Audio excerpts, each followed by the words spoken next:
বাংলাদেশ টেলিযোগাযোগ নিয়ন্ত্রণ commission BTRC সাম্প্রতিক draft telecom network licensing reform policy 2025 উদ্যোগে বিষয়টি বাংলাদেশ জাতীয় দল বিএনপির দৃষ্টিগোচর হয়েছে।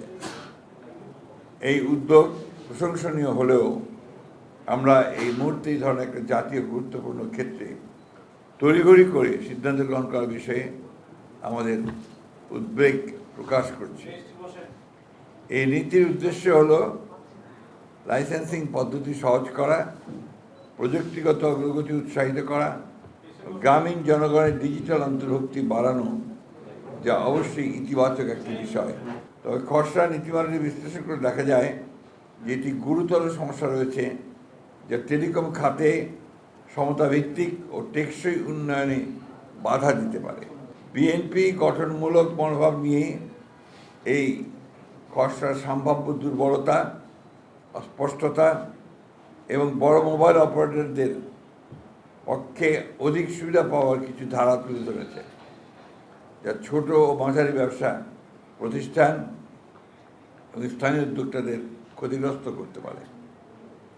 আমরা সরকারকে জানাই এই মূল গুরুত্বপূর্ণ নীতি বাস্তবায়নের আগে তারা যেন পূর্ণাঙ্গ আর্থিক ও সামাজিক প্রভাব বিশ্লেষণ এবং সংশ্লিষ্ট সব পক্ষের এসএমই বিশেষজ্ঞ ভোক্তা সংগঠনের সঙ্গে অংশগ্রহণমূলক আলোচনা করার পর নীতিমালা চূড়ান্ত করেন।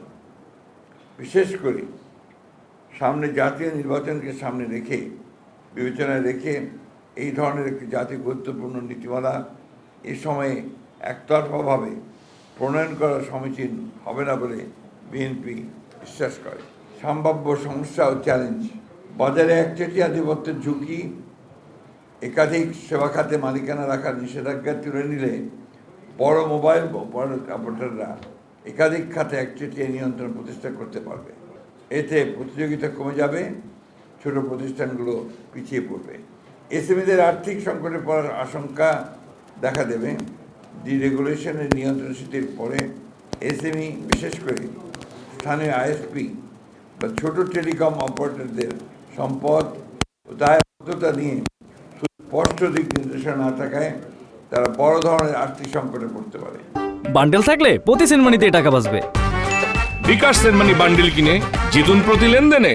বিদেশি মালিকানার অনির্দিষ্ট সময়সীমা, বিদেশি বিনিয়োগকারীদের জন্য মালিকানার সীমা নিয়ে অস্পষ্টতা আছে, যা বিনিয়োগ নিরুৎসাহিত করতে পারে এবং খাতের স্থিতিশীলতা বিঘ্নিত করতে পারে।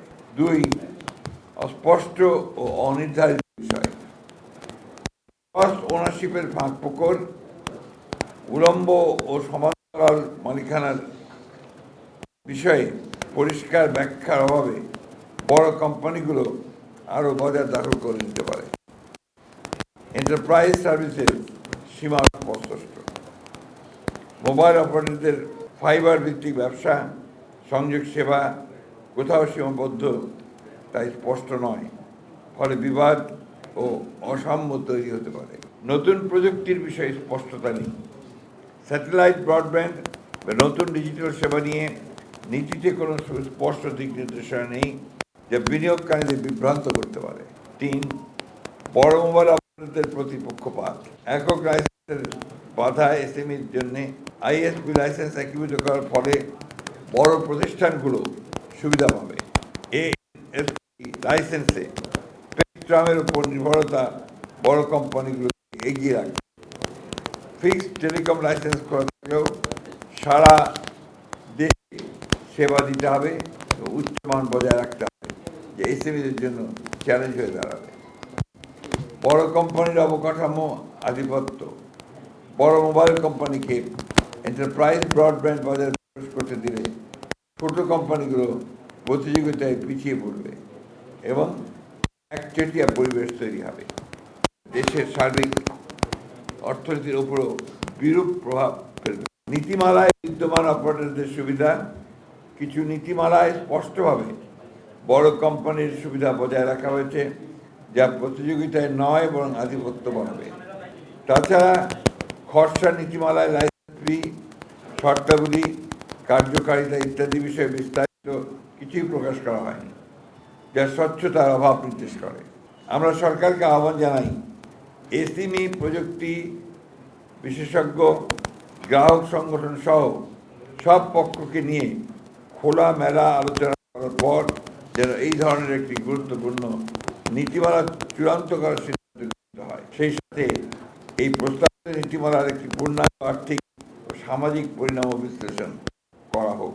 বিশেষ করে এসএমই ও স্থানীয় ব্যবসায়ীদের সম্ভাব্য ক্ষতি, কর্মসংস্থান হ্রাস এবং অর্থনীতির উপর প্রভাব বিবেচনায় রেখে এটি করা গুরুত্বপূর্ণ।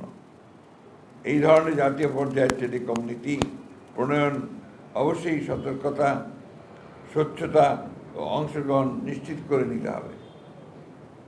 সামনে জাতীয় নির্বাচন থাকায় তাড়াহুড়ো করে সিদ্ধান্ত নেওয়া উচিত হবে না। বিএনপি বিশ্বাস করে সবার জন্য উপকার বয়ে আনে এমন নীতি গ্রহণযোগ্য।